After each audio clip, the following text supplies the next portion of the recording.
Other shows we have for you to enjoy at myclassicradio.net.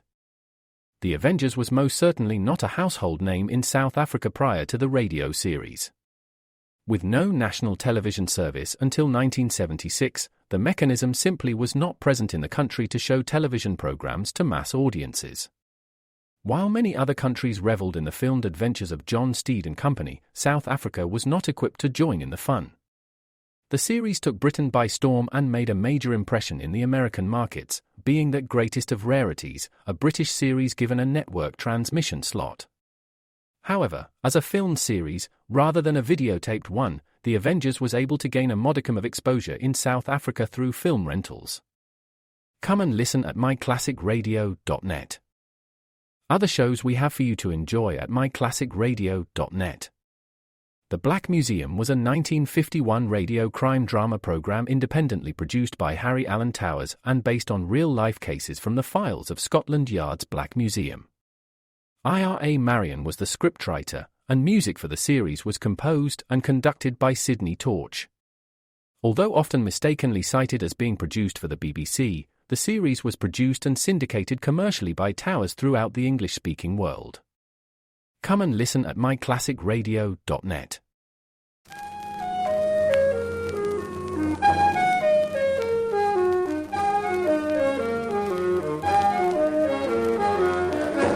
Carter Brown, Mysteries. Adventures in excitement and suspense, based on the best-selling novels by the slick storytelling sensation, Carter Brown.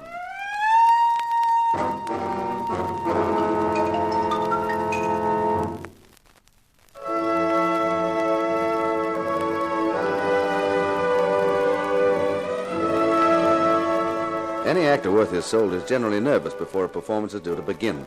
But this performance was something extra special, and so were the butterflies in my stomach.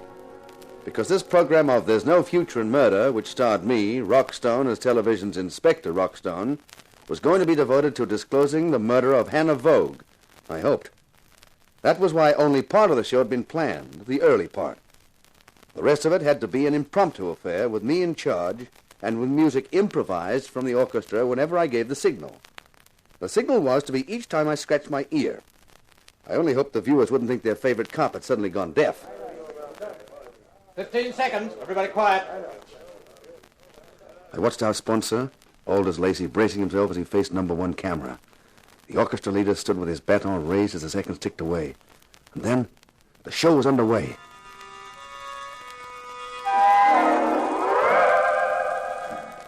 As the music hit its familiar theme, I knew the title cards would be flashing onto the screens of a million TV sets, and I mentally crossed my fingers. My name is Aldous Lacey. I have the privilege tonight of introducing a special program of There's No Future in Murder. As sponsor of this series, Lacey's Departmental Store is proud to align itself with justice-loving people everywhere in an effort to solve a terrible crime, the murder of Hannah Vogue, whose body was found in our special display window last Thursday morning. From then on, things went smoothly. This was the part that had been planned, rehearsed. Photographs flashed onto the screen of the window with the body in it. I did my commentary, then hurried over to set one to reenact the finding of the body with Arlene Malden and Sheep, the store manager. Then I scratched my ear for the orchestra leader. While the orchestra added some grim, ominous music, I raced over to camera outside set 2, Inspector Rockstone's office, and faced it ready for the red light.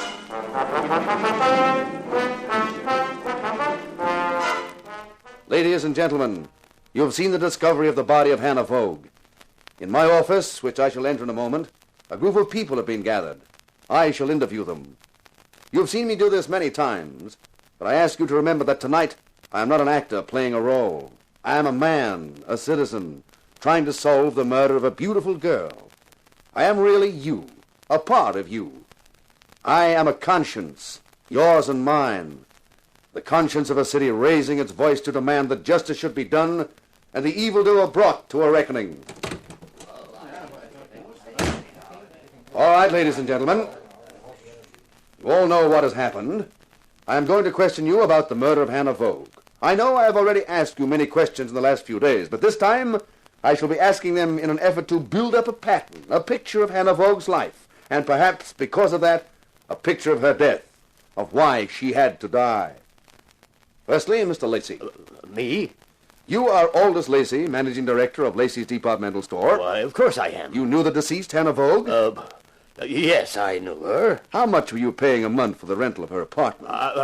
There is no point in hiding this, Mr. Lacey. You freely admitted to me in your office that you had been interested in the girl. How much? $200 a month. You knew she was an unsuccessful actress? Yes. Did you order Sam Long, the writer of the series, to see she was engaged for one of the shows? Now, look, I don't see that... Please answer the question, Mr. Lacey. Well, I suppose if a man sponsors a show, what's wrong with seeing that someone he's interested in gets a chance? Nothing, Mr. Lacey. Did you think there was? Why, The night before her body was found in the window, Wednesday night.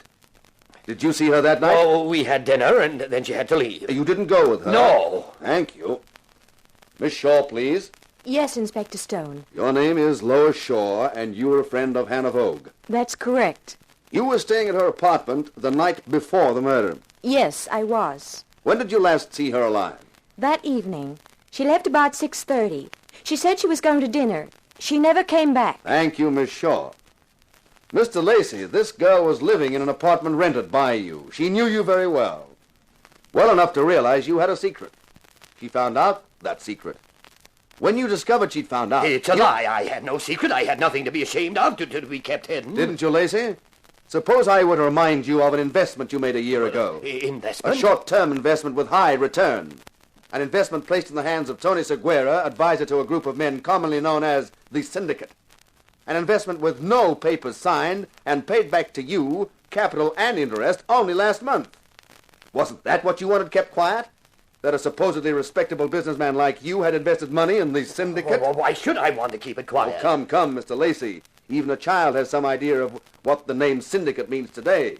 That was your secret, wasn't it? The secret Hannah Vogue discovered. The secret which cost her her life. I didn't kill her. I didn't kill her. Now, a few questions for Mr. Long. Okay, You are Sam Long, the writer of There's No Future in Murder. that's right. Wasn't Hannah Vogue the name your wife used as an actress? Yeah. But you and your wife quarreled, and she left you some time ago. Why? Because I wouldn't chisel her apart on this program, that's why. And then, some months later, Lacey ordered you to find her a part in the show. Yeah. Me, the guy she was married to who lost her because he wouldn't do just that. Did you ever see your wife again? Once. Last Tuesday night after last week's show. She came to see me. Told me she'd found out something about Lacey. But she was afraid he knew she'd found out. She asked me for advice, said she was scared, and what should she do? And what did you tell her to do? She was still my wife. She'd run out on me. She was living in an apartment paid for by another man. She'd got him to get her into the program, and then she came running back to me and asked me what she should do. I told her to get out of my apartment and never come back. That's what I told her to do. That was the last time I saw her alive. I see. Thank you. Now, Mr. Sheep, Yes, Inspector. you are the manager of Lacey's Departmental Store. Yes, that's right, Inspector. Mr. Sheep, when you helped Mr. Lacey carry the corpse into the store window, did you take the head or the feet? Well, Mr. Sheep? Oh, the shame of it. I've worked for the Lacys for 30 years. I've never had anything but respect and admiration and loyalty for them. He swore to me he hadn't killed her. But if the body were found in his apartment or his car, it would mean ruin for him, for the store, all the employees. I had to help him for their sake. So you broke open the steel shutter on one of the loading docks to get in? No, that was only to fool the police. We used my keys. I knew where the watchmen would be. It wasn't hard to avoid them. Oh, the shame of it. Yes, Mr. Sheep, the shame of it when honest citizens turn to crime. But I notice the shame is only felt when you're caught. I'd like to make a statement, if I may. Yes, Miss Shaw, go ahead. You must be wondering, Inspector Stone, just where I fit into all this. I have been puzzled by it, Miss Shaw. My real name is Lois Birkinshaw. And for the last 3 years, I've been employed by the Federal Bureau of Investigation. You're an FBI agent? Yes. The Bureau has long suspected that prominent businessmen all over the country were investing money in the local organizations of the syndicate. This practice was not only immoral, but near criminal, and was also defrauding the inland revenue of taxation on the profits. I'm one of the agents whose task it was to obtain evidence of this in the hope of stamping out the practice. So that's how you knew about Kathy? Yes, Miss Malden. That's how I was able to furnish Inspector Stone with the details of Mr. Lacey's dealings with the syndicate through Mr. Seguera. It was part of your job to get close to the syndicate? Yes. And I also became friendly with Hannah Vogue in an attempt to pin the charge on Aldous Lacey. Thank you, Miss Birkinshaw.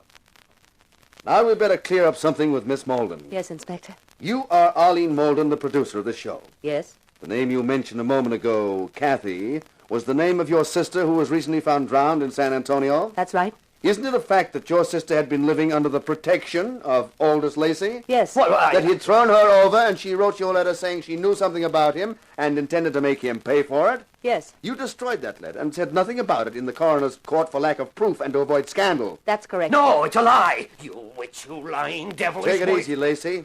You're going to need all your strength for the trial. All right. It's true, part of it. Kathy did find out about the money I'd put into the syndicate. I killed her. I was desperate. We went swimming, and I held her head under the water. But when I got back here, I had a visit from her sister, from Arlene Malden, with the copy of a letter from Kathy giving her the story. What? You didn't destroy the letters? And you didn't tell me about the most important one? No, because she wanted to use it for blackmail. I've been paying her $1,000 a month to keep her from showing that letter to the San Antonio police. It's a lie. It's a fantasy. I never took a cent from him in my life. The account is in the Carley branch of the Devonport Bank in the name of Arlene Strand. What about Hannah Vogue? Well, she found out, too. I nearly went out of my mind. I couldn't kill again, but I couldn't afford to pay 2 lots of blackmail. I told Arlene Malden. She laughed at me. Called me a spineless weakling. He's making it up. He killed Hannah Vogue and he's trying to fix it on me. You won't get out of it like that. You told me to bring her over to your apartment that Wednesday night. You made me make an excuse to leave her for half an hour. And when I came back, Hannah was dead. You'd poisoned her. That's when you got sheep to help you put the body in the window before thinking of a better way of disposing of it? Yes, I wish I were dead. Mr. Lacey, I prophesy you'll get your wish. And Miss Malden will be right alongside you. That's ridiculous. You've got no proof. Lacey's lying his head off. I don't think so. And that letter he spoke of, the copy which you showed him, must still exist in the original, and the police will find it. That, I think, ladies and gentlemen of our audience, is the finish of this program. There's no future in murder.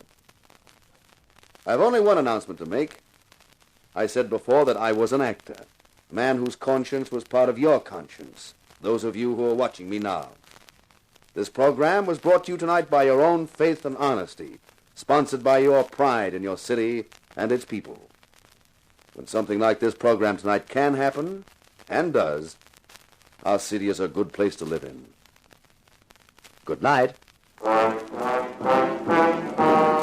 nodded to the orchestra leader for the closing theme music of the show. Then suddenly the police appeared with Inspector Jakes in charge, and Arlene, Lacey, and Sheep were taken off. And Sam was at my elbow. Nice work, Rock. You wrote a good script, and off the cuff. Better than I could have done. Oh, it was a colossal show. Yeah? Hey, don't you realize what I've done? I've just sent my sponsor to the electric chair. I wouldn't worry too much about that. If those phones aren't running hot with prospective new sponsors, I'll go back to writing copy for commercials. Hey, I never thought of that. Well, what do you know? Arlene always wanted this show to get top rating, and it took a murder she committed herself to do it.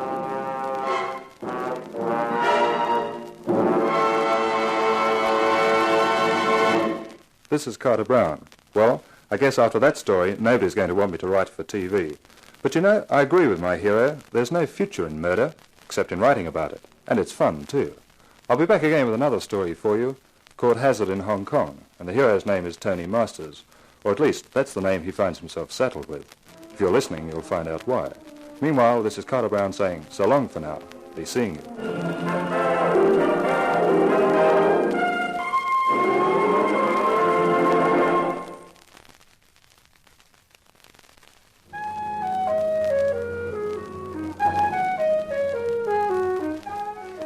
In Belladonna Was Poison, you heard our star Frank Waters as Rock Stone.